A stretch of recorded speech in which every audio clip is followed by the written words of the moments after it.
Ladies and gentlemen, welcome to Chillin and Millin. This is a magic-based podcast hosted by three blokes who are at this point thought they were done with spoiler season, but are now being thrust back into it, and not just a master set, but also a core set. It never ends, Hugh. We just finished Ikoria. Yeah, I feel like we've just gone from spoiler to spoiler to spoiler.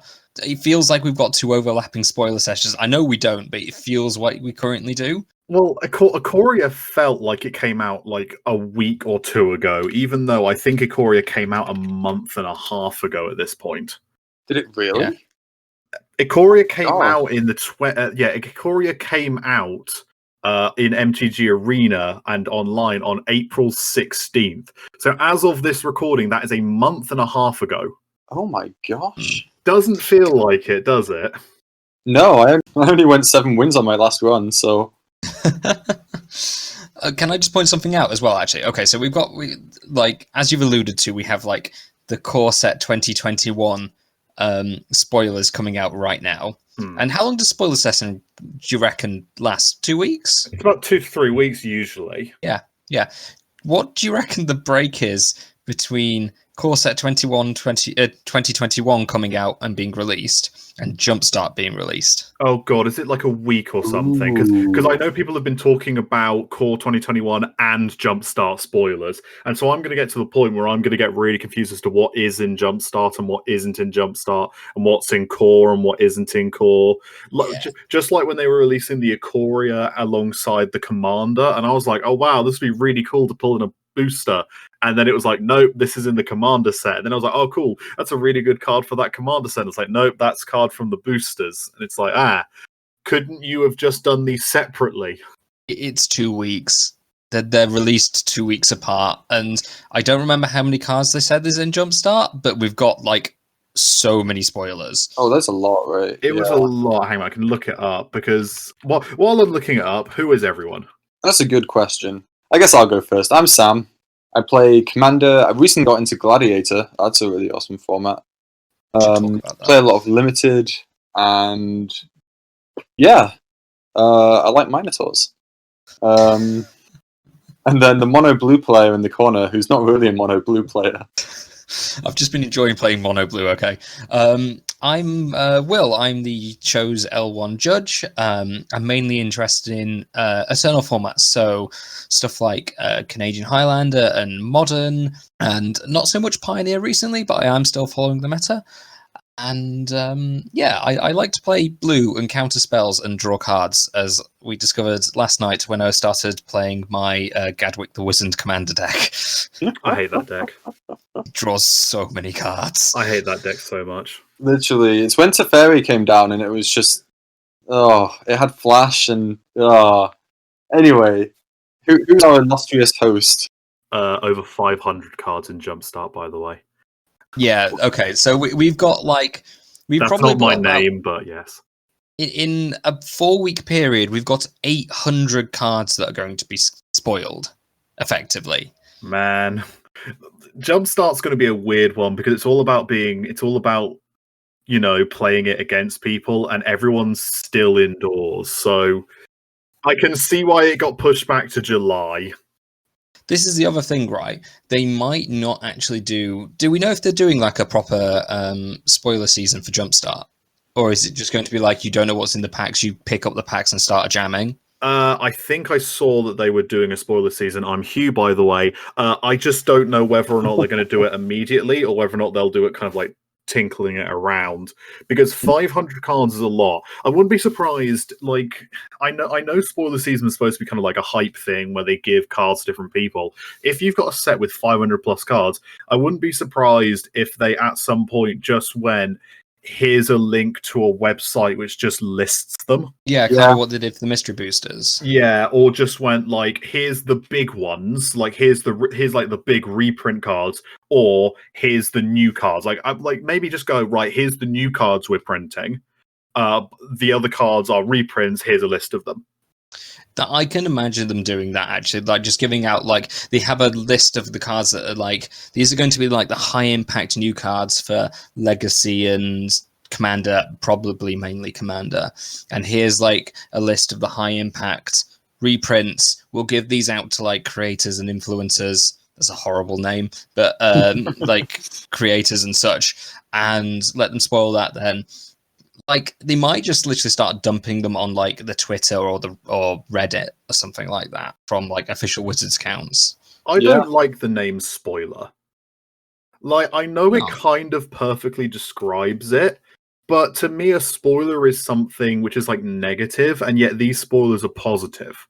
So, like, I know it's spoiler season, but like, I'd almost like refer to them as previews as opposed to spoilers. It's a bit weird, but then again, maybe some people don't want to know what's in the set. I get why they call them spoilers, because I'm guessing like Magic's meant to be like fundamentally Magic's meant to be drafted, right? That's what they actually designed for. I can imagine like it's a spoiler because the purest draft environment that you can have is like pick up 3 packs and eight friends and like just open and start card evaluating, and in that way is a spoiler because you know what you're going to get in your packs. Yeah, I mean, I've got my box of mystery boosters, and I don't know every single card which is in that set by any stretch of the imagination. Like, I was watching someone opening a box of it, and there were some cards in there which I didn't even realize were in the set. So stuff like Dismember is in Mystery Boosters, and I didn't realize Dismember was in Mystery Boosters. Same with stuff like Colligan's Commands in there. That kind of came out of left field for me. So potentially Mystery Boosters would have been the closest I'd had to that kind of experience. But I suppose at the same time, you can't really just say, oh, by the way, here's a set, no one gets to know what's in it. Because, number one, people will leak it, and we've seen leaks for the last years and years and years and years and years. I mean, we've as we're recording this, the Core 2021 previews are starting, and we've already had some leaks. Do you guys remember the massive leak a couple of years back when they did Ixalan?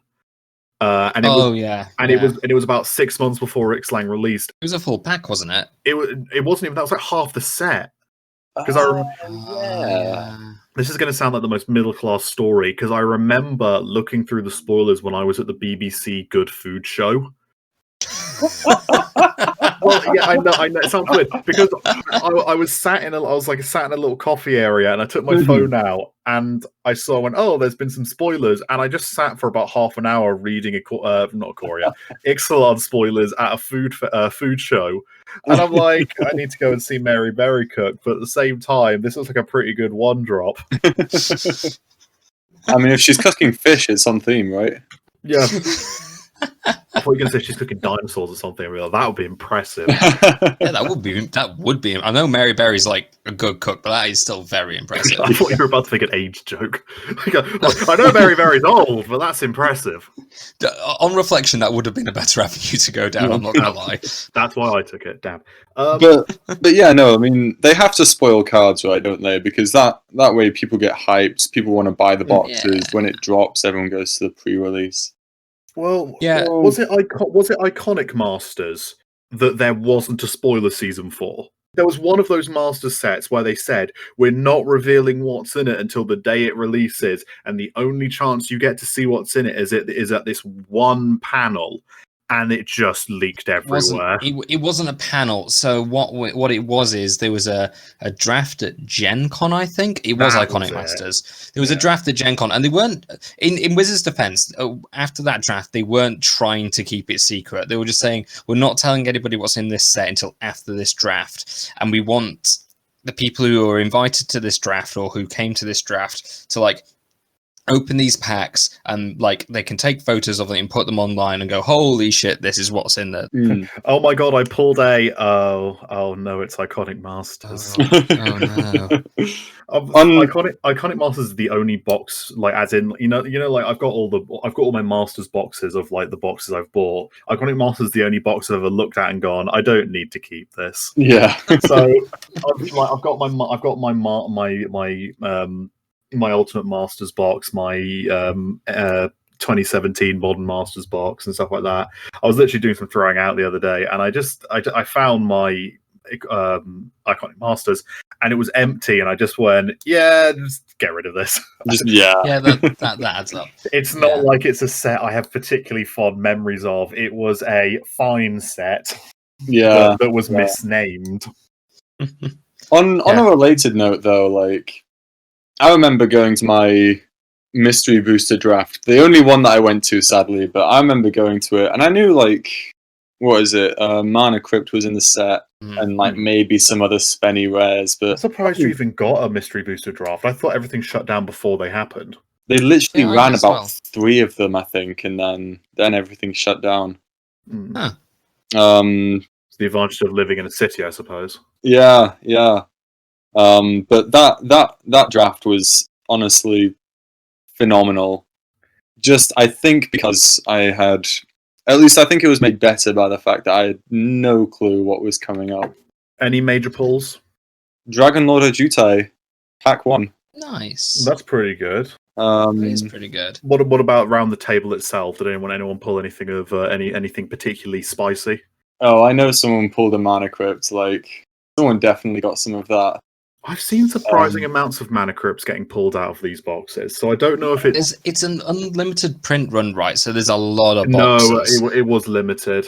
It was limited. Oh, it's unlimited. I swear it's unlimited. I think it was a limited. I'll be honest, because I remember or at least I know the first print run. The first print run I think was limited, and then they said they've made it become unlimited, but I'm not quite sure. Oh. I think he was always meant to be unlimited, but you've just got to run it in runs. So I'm pretty sure the boxes should still be hanging around after the quarantine's lifted. Well, I'm going to say that. I don't know when the quarantine is going to be lifted. I know that I'm pretty sure that our LGS is stockpiling some for drafts after lockdown's over. Supposedly they are print on demand. Okay. That's basically unlimited. Yeah, so kind of unlimited, but kind of more along the lines of unlimited for if you want it. It's unlimited, but Wizards doesn't end up stuck with loads if they don't sell. But to be fair, these sold. Like this is yes. Mystery Boosters is potentially the product Wizards have done in the last couple of years that's been the most interesting to see people reacting to it. Because when it first got revealed, people were a bit lukewarm on it. Because they were like, oh, you could just do a normal Chaos draft. And there were some people that enjoyed it. I was quite hyped for the concept, hence why I bought a box. They went on sale at about £100 each. I bought a box at around that. And then people started seeing the cards that were getting reprinted in them. And people started cracking the packs when it came out. And the price doubled. So the other reason why the price doubled is, so I was having a chat with... the owner of not necessarily my local LGS, but the LGS where I play Canadian Highlander. I was having a chat with him, and he was saying the reason the price doubled is not because of like the high value in there. Well, kind of. It's despite the fact that it's like print on demand, you cannot get them for love nor money. So apparently, like I think you're right. The first run was like underprinted essentially, and he just cannot get any more mystery boosters in a reasonable time. Because I'm looking now, £200 is about how much people are selling them for. The boosters the boosters themselves are going from anywhere from about £9 upwards. It's just strange. It was a strange little one where the price just got jacked very, very quickly, and I think that's potentially a response to Wizards' lack of MSRP now, which I have mixed feelings about, I'll be honest. Yeah. I can see who it helps, because for local LGSs, it's quite a good idea, because it means they can look at a product, they can evaluate the product's value themselves, and they can edit the price depending on demand. So they're not stuck with a product that absolutely everyone wants, and they have to sell it for a very minor price.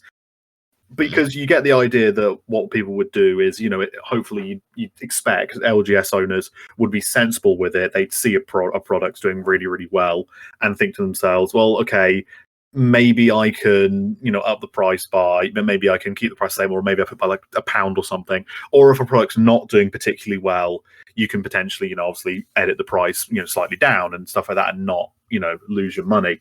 But then at the same time, I get the feeling that a lot of people are using this as an excuse to put extortionate prices on products, and kind of have one of those kind of, oh, everyone else is doing it, so I'm not at fault. I mean, you look at stuff like the Secret Lair Ultimate Edition selling for $300 plus. You look at Double Masters, which is currently valued at about $300 to $250 by Wizards themselves, and things like that. So I can see why it's done, but I'm not particularly a fan. This isn't really a new problem. Like, No. it's actually a problem we've had for quite a long time. It's just become more prevalent since Wizards got rid of the MSRP.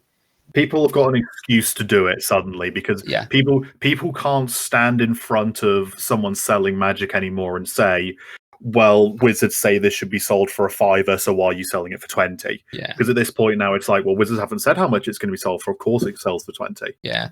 The original issue this had was with the From the Vaults way back in the day. I suppose From the Vaults isn't way back in the day, but it's way from back in my day. So 10 years ago, a bit 10 before. years ago. Yeah, around 10 years ago, about a decade. But that was from the issues there was from like artificial small allowances for LGSs, and then they got bought up, or the LGSs just jacked up the price because everybody knew you could only get them from the LGS, and like your LGS dictates everything, or people just bought them up because they were buddy with the LGS people, and then sold them online for extortionate amounts. There's been a supposed amount of people who've been doing some insider trading recently as well, which is there's always insider trading. Yeah, but apparently a lot of that's come out recently, which is also something. I think it's a conversation that literally everyone in the Magic community has had within the last couple of months. So I don't think we should obviously like lay our hands too much into it. But I do think the price of Magic is too much at the moment. I understand why it's gone up, but I think it's a bit tone deaf to at the moment release release spoilers for a $300 product when everyone is on quarantine and a lot of people have lost their jobs. Okay, so if you don't know what Hugh's referring to here, he's referring to the fact that they've just announced Double Masters. So Double Masters is a new set that will be coming out. I'm not sure when it's coming out. When is it coming out? August. It's coming out in August, and it's the possibly triumphant return of Masters sets where everything is doubled up. So you get 2 rares in every pack, you get 2 foils in every pack, and you get 2 non-foil box toppers. 2 non-foil box toppers if you get to buy a box. And we'll talk about the importance of the fact that they're non-foil a bit later. Yeah, we will. And they've got a couple of new spoilers for it, just to kind of whet your appetite. All quite well, a couple on theme. So the spoilers that they've given so far are Doubling Season. Very on theme. I'm glad they've realised that Doubling Season is a card they can just reprint now, because it's now seen 2 good reprintings. It's seen 1 good reprinting, and this reprinting, we'll see whether or not this reprinting is considered a good reprinting, when it comes out. So Doubling Season, which is, according to MTG Goldfish, currently sat at about $50. Blightsteel Colossus, which, by God, that card's expensive. It's never had a reprint. It's never had a reprint, is why. Where do people play it? Blightsteel Colossus. It's the reason why Blightsteel Colossus is so expensive is, number one, it's never seen a reprint. It only ever got printed in the Mirrodin Besieged block, and also it sees play in some random formats. So it sees play in Legacy in random decks. No, it doesn't. In some random decks, it does. It only gets played in Vintage for Tinker decks. Oh, that'll be it then. It gets played in Vintage. Oh yeah, good point. Who plays Vintage? Vintage is mainly played online nowadays, to be honest with you. It's still one of those things. I know the Blightsteel is played places, but I think it's down to the fact that it's. I think it's down to the. Is it? I thought it was banned in Commander. Or am I completely insane? No, Tinker's banned in Commander. No, it's still Tinker's banned in Commander. It may be that it's a Commander card then, but I know it's most of it's down to the fact it's never seen a reprint, which made me laugh quite a lot, really, considering that if you read the Double Masters reveal. They typoed and said, available for the first time in boosters. And everyone kind of stopped and went, hang on a minute. And they were like, did you mean Masters boosters, or available for the first time in a supplementary set or something along those lines? Because they were like, this card has come out before.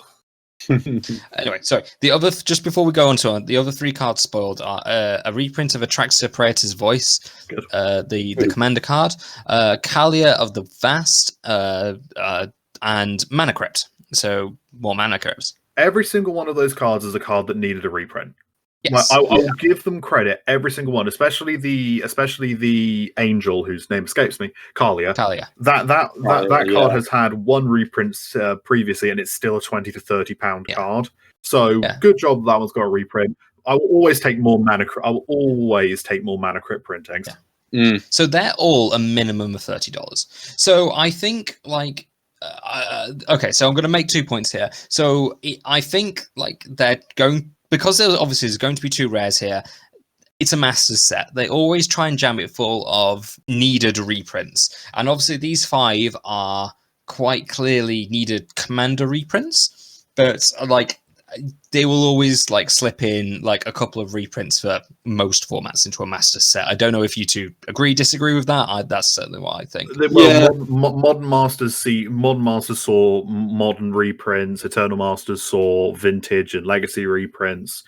Ultimate Masters and Iconic Masters saw a mix of everything. I mean, I'd be surprised if these cards didn't also see some form of reprint in the Commander draft format that they're coming out with at the end of the year. Commander Legends, yeah.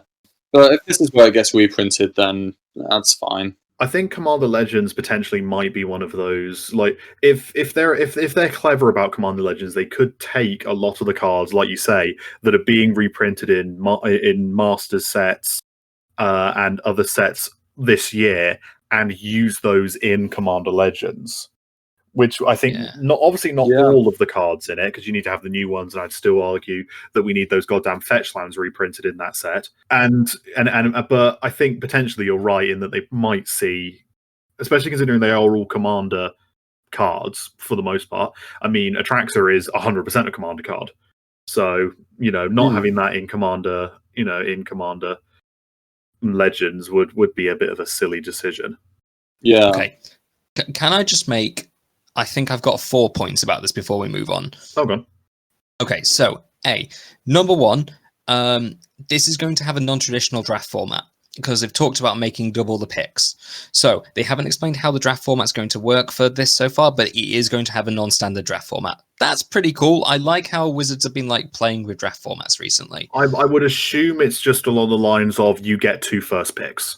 Because I get the feeling they know the pain of people opening up their first pack, seeing that you have 2 value rares and having to pass one of them over. I assume it'll just be you get 2 first picks. So if you want to just pick your 2 rares out and then pass, go ahead and do it. Because let's be honest here, most draft players will do that. It's very rare that a rare gets passed to the side, and usually it's either if a rare just completely goes against your deck, isn't particularly good, or you're in a proper competitive environment. Always a triumph. Yeah. What I think it actually is if okay, so fun fact about how drafts work. If I as a judge hand you your 3 packs and you open your first pack and you have a Jace the Mind Sculptor and a foil Jace the Mind Sculptor in there, you can stick your hand up and go, Judge, I'm dropping from the event, and take those cards. I think it's to stop that happening.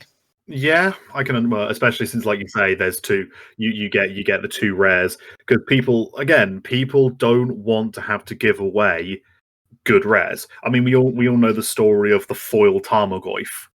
That got taken in the draft, and the guy lost the draft as a result because he should have taken the Lightning Helix. But that just shows that even professionals and even high-level Magic players can be swayed, in fact, by expensive Magic cards, because everyone knows the secondary market exists, and people interact with the secondary market all the time. I mean, it's just money, isn't it? It's like deciding between a $100 bill and a cool, granted, piece of cardboard. Second point, Wizards of the Coast have confirmed that there is no Fetchland reprint in this set, but there is another Fetchland reprint coming later this this year. As Hugh's already probably said, and I actually agree with him on this 100%, I'm almost 100% convinced now that it's going to be in Commander Masters, and that seems like a pretty good... Well, it seems like a pretty good place for it. There are three potentials, I think, of ways it could be reprinted. Number one, Commander Masters. Number two, Secret Lair Ultimate Edition 2, which would be the other 5. I think that's the least likely because those fetch lands, the 5 fetch lands that saw Khan's reprint, are £20 at most, really, maybe a little bit more. They do still need a reprint, but I don't think the Wizards can't send them off for a couple of $100 like the other ones. And number 3, a separate set we don't know about yet, because me and Will were talking about this the other day, and you said, Will, I don't think they will. But considering that Double Masters got announced and is coming out in autumn, I wouldn't put it past them to announce something in August or October to come out in December, or something along those lines. I would be surprised. Particularly as we already have another supplemental set coming out in Commander Legends. I think we know about all of the releases for this year so far. I would hazard that was it. From their language in the announcements, it implies that it's not another Secret Lair. It implies it's going to be in a set. Yeah. So I think Commander Masters or Commander Legends, is... It's basically got to be in that. And if Commander Legend, okay, here's my 2 pence on this. If Commander Legends is released after the lockdown is released, that set is going to be so freaking heavily drafted, and I think that's going to be brilliant. I'm really hoping it. Like, I think that might be, if it's good. People love Commander, people love draft, jamming together seems like a great idea. I think that will be brilliant for everybody involved. But it's kind of annoying that they're not in a Masters set. It seems like a good place for them, but I think the having them in a Commander Legends may work if Commander Legends ends up being more like Battle Bond than a Masters set. And I think I kind of hope that is how it comes down. I know Magic doesn't have an MSRP anymore, and that's what makes me slightly worried. But you had something like Battle Bond. Battle Bond was their last set that was designed specifically for drafting.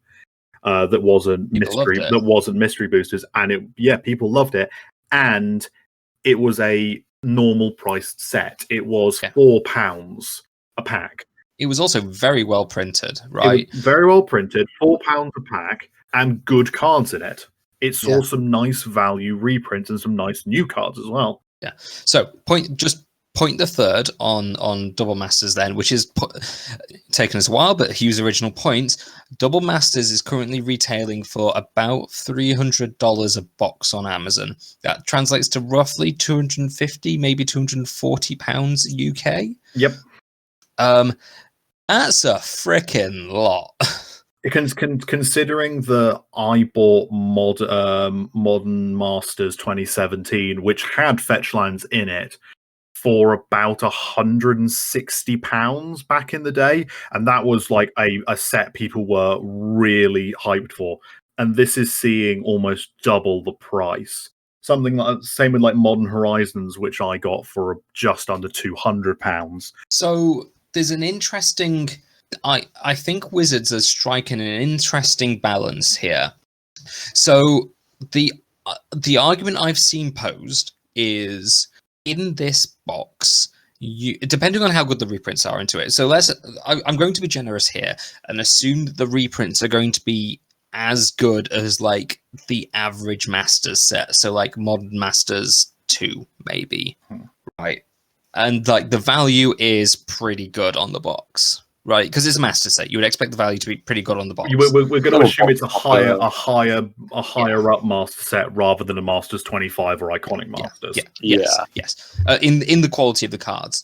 So the argument I've heard is that because you're getting double rares here, if you view this as a way of getting reprints into the market, the fact that you're getting double rares in every pack is actually if you're like me, I'm going to go out there. I'm not going to buy a box of this. I can very rarely afford a box of Modern Masters, but I'm always loving Masters sets because they do get those reprints out there, and Modern Masters sets or Master sets do bring the price of cards down. That's like just a known thing. So unless this halves the sale of this Masters set, you're still getting more reprints out into the world. People were always going to buy this regardless because it is a Magic product and it's a Masters product. I think the thing that I can see your point. I really can see your point about getting things out there. I think my counter argument to that would be that, and I've heard people saying, well, you get 2 rares, that means it's double the value, so of course the price is up. My response being, if the whole point of double Masters was to get valued reprints out and wanted reprints out, then the price should not be as high as it is. Because if you reduce the price, people are only going to buy more. And much as as an argument I've made previously as well, it's not like printing a Tarmogoyf and printing a Lightning Bolt are any different in terms of cost. No.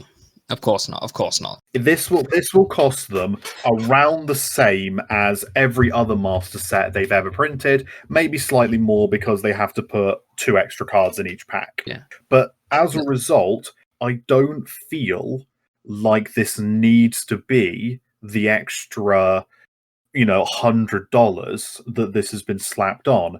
I feel this is Wizards doing what they've been doing, unfortunately, for the last year or so, which is slowly inflating the price of different products with the intention of making money and appealing to whales and very high valued players. I hate that word so much. I do as well, but it's the only real way of using it right now. Okay, so counterpoint to that.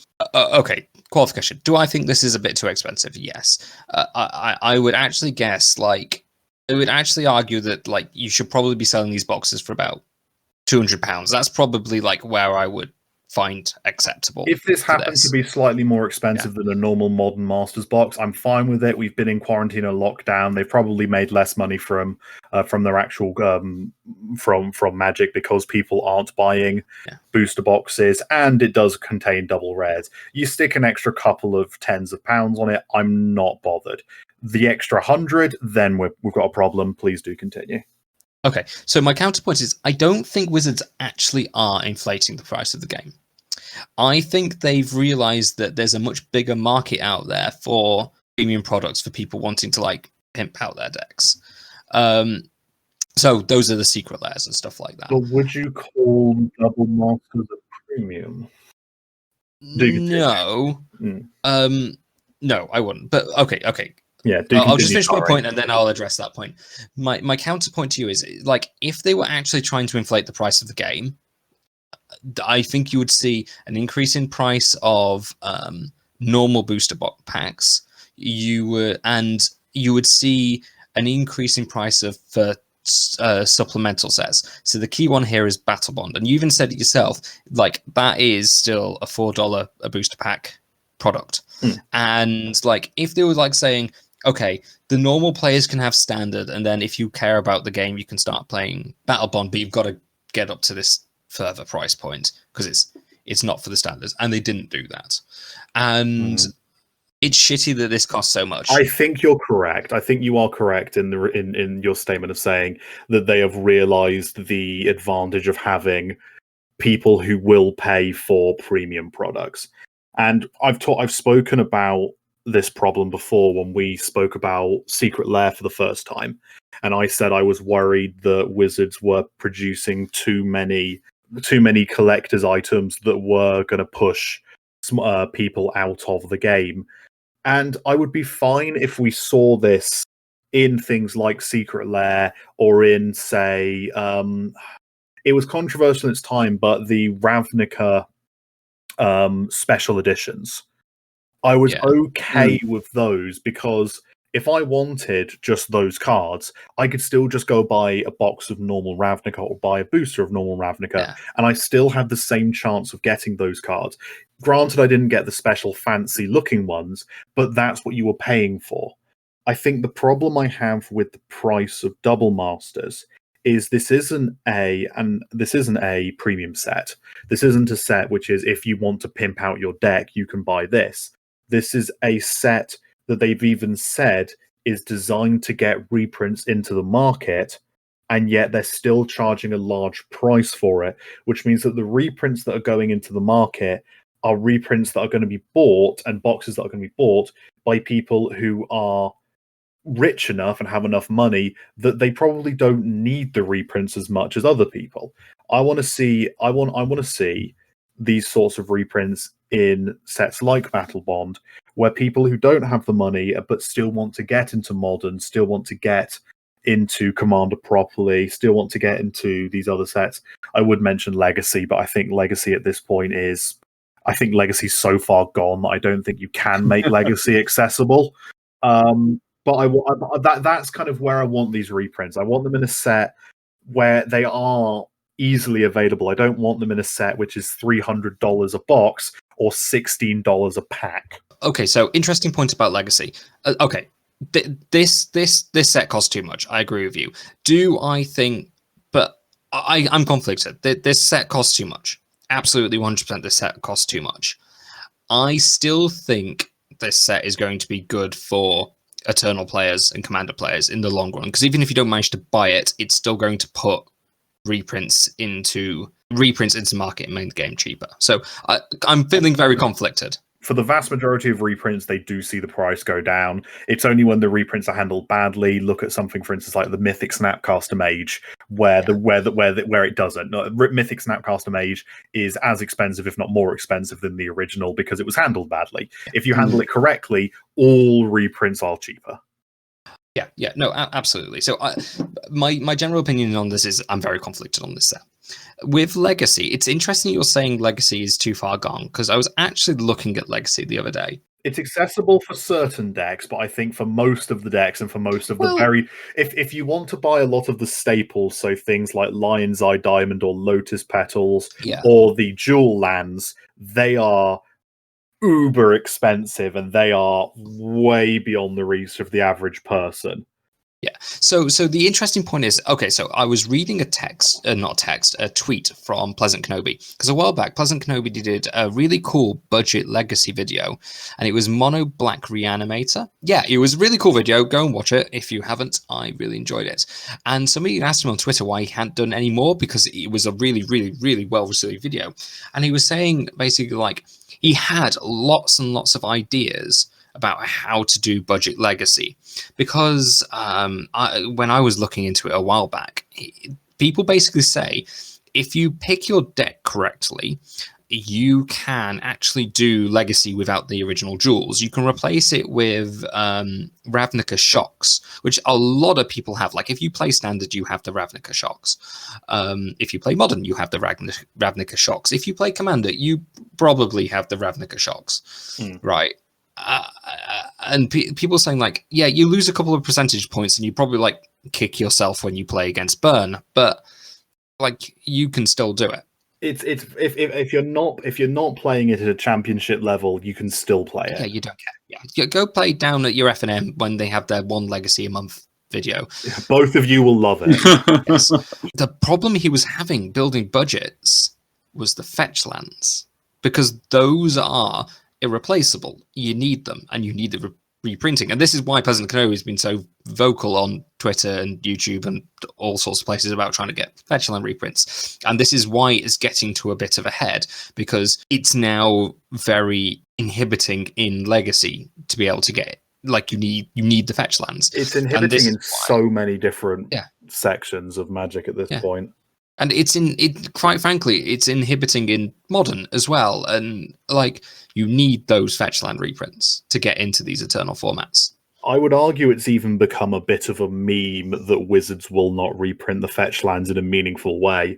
The fact that the Double Masters announcement had to specify within the announcement we're not reprinting the fetchlands in this set both made me angry and made me laugh, because we hit the point where this is such a wanted reprint that Wizards are actually having to indicate when they reveal a product that this is not something we're getting in it. Yeah. Because we've had a Fetchland reprint in Modern Masters 2017, which helped the price out for about 7 nanoseconds before the prices of them all went up again. Because as it turns out, the more people that get into these formats, and just like you say, Will, the moment you want to get into Legacy or the moment you want to get into Modern, people aren't really getting rid of their Fetchlands because you need them. You need them. So you don't. So as a result, they're not being swapped around. It's not like you can go to your local LGS and go, "I'd like to buy 5 Scalding Tarns, please," and you can just be handing them over. You find the one bloke who's getting rid of a Scalding Tarn because he happened to pull it and wants to get rid of it because he's already got the playset or something along those lines. Or you go on to a secondary market source. So they need to just get reprinted into the ground. If Wizards of the Coast cares to reprint the card and keep Modern and Legacy going. I think they've proven that they want to make money a bit more than they want to do reprints at the moment. Hence the Secret Lair edition. But again, I'm still aware that Will does not want me to go off on a rant about it. So I will put my soapbox next to me, but I won't stand on it. So this raises an interesting point, actually, because we know for a fact that when you put Fetchlands into a set, that set sells like hotcakes, right? Like, I think there's a reason why. Is there any other like money stuff in the sets where they printed Fetchlands in like Khans? Khans? Well, the Khan sets did have a few little bits of money, but pretty much if you were buying Khans, you were buying it for Fetchlands above all else. Modern Masters 2017 was that, but then it was also stuff like Lily of the Veil and Tarmogoyf and stuff like that. And Tarmogoyf's a great point, by the way, because Tarmogoyf's been reprinted in every single Modern Masters set, and it was reprinted in Ultimate Masters, and the price of that has gone from almost £100 to now below 50, almost even 40. Yeah. Like that, there is proof that constant reprints brings a card down. Well, look at Sol Ring, right? That thing's been reprinted so much, and that's the only reason it costs about £2. Yeah, Sol Ring, Path to Exile. I'd argue Lightning Bolt, but in a lower capacity. Lightning Bolt, Serum Visions. Like if you print staples, they go down. So this comes to my point actually, which is, do you think? Okay, if they have moved the Fetchland reprint to something like Commander Legends, do you think they've done it because they think people would buy more Commander Legends and therefore put more Fetchlands into the market? Yeah, absolutely, because it's going to be opened up by people who don't care about drafting. Commander Legends is specifically designed as a draft product. I know they always say, "Oh, master sets are designed with draft in mind." They're designed with draft as a secondary thought because they know people will want to draft it. Commander Legends is being designed first and foremost as a draft product. If they then stick the Fetchlands in, you know that it's not just people who want to draft that will buy it, but also the collectors will be buying it. So I don't think they're going to put them in the Commander set. And I don't think they will, because they already know. I think they already know that Commander Legends is going to sell the heck out. They saw Battle Bond was a huge success. Sure, it had some reprints in there, but people love it because it's a cool draft format. I think they think Commander Legends is also going to be a cool draft format. It doesn't need the reprints of Fetchlands. So where do you think it's going to see reprints then? I think, and this is a bit of a stretch, but we know there's a Zendikar block coming. They've said it. They've said it's not in standard. It can't be in standard. But they come with 2 Commander pre-constructed decks. Oh, you think they're going to be in the precons? I think they might be, to incentivize people to actually buy them. I mean, we've had 5 pre-constructed decks so far. We've got another 2 coming with each further set that comes out. I think they might be in there. And they might just be one, just to say, if you want this one Fetchland, buy this one precon. That is a way of absolutely nuking your Commander market. If that is true, I will be furious. They will also be the most expensive Commander boxes, because people will know that they can put those prices at £100 and people will buy it. Yeah. If that's true, I will be unbelievably furious, because that is not a reprint.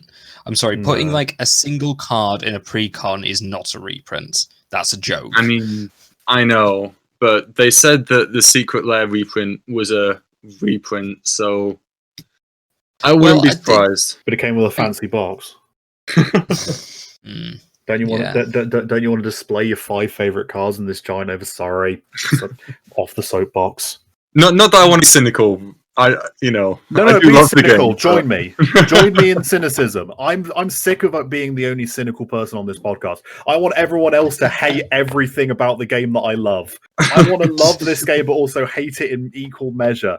But people have been saying to me, I was having this conversation with my mate Lewis the other day, and he said, if you get so angry at Magic, why do you keep on playing it? And I couldn't have a response. I mean, it's a good question. I'm so cynical about this game, and yet I love it at the same time. Like, I'm complaining so much about double masters and going, God, I hate double masters, and in my brain I'm like, you are buying a box, right? Oh yeah, like I'm buying a box of it. I am the player that Wizards are happiest with, in that I am the person that, despite the fact they complain, I still hand them money, and I hate myself for it. I hope I'm wrong. I hope you're wrong too. So I think you're wrong, just because it would be if there's only 2 Commander precons, it's very hard to print all the cycle of fetch lands. Because if you put 3 in one and 2 in another, people will get that would become a problem as well. Because then the 3-1 will become more valued. I think that, like, if they reprint it, they'd have to reprint a cycle, and putting it in like 2 precon decks is exceptionally difficult. Unless they print all 5 in both. That would be a bold choice, a very bold choice. And I would respect that. No, I wouldn't. It'd still be angry. No, I was going to say, because they'd still be £200 each. Plus, man, maybe they might be in Jumpstart. Yeah, maybe Jumpstart. Yeah, they might be in Jumpstart. I'm really hyped for Jumpstart as well, by the way. I can't wait. I will be surprised if they're in Jumpstart, but I still think that's probably a good thing, because isn't Jumpstart like unlimited print run? I don't know. I'd imagine it is, yeah. I think it is. I think like the idea is that you have Jumpstart like sat on the side of the LGS counter, and people come in and pick up 2 packs. So it's like designed to be there for like months and months and months. I've gotten the buy in this draft. I'm bored. Give me a pack of Jumpstart. Yeah, let's jam them. Yeah. And on that note, we are going to finish off. For those of you wondering why we haven't mentioned Companion and the Companion changes in this podcast, it's because we're all sick of Companion by now. And let's be honest, if you're listening to this, you already know the Companion changes, so we don't need to repeat them to you. It's dead is the answer. If you're part of our 20 viewers, you are clearly nerdy enough to have already read that announcement. So we will finish off there. Thank you ever so much for listening. Do continue to stay safe, as we are still in an unprecedented situation outside. Do stay safe. Do keep on enjoying what you're enjoying, and thank you and good night, everybody. Night. Good night.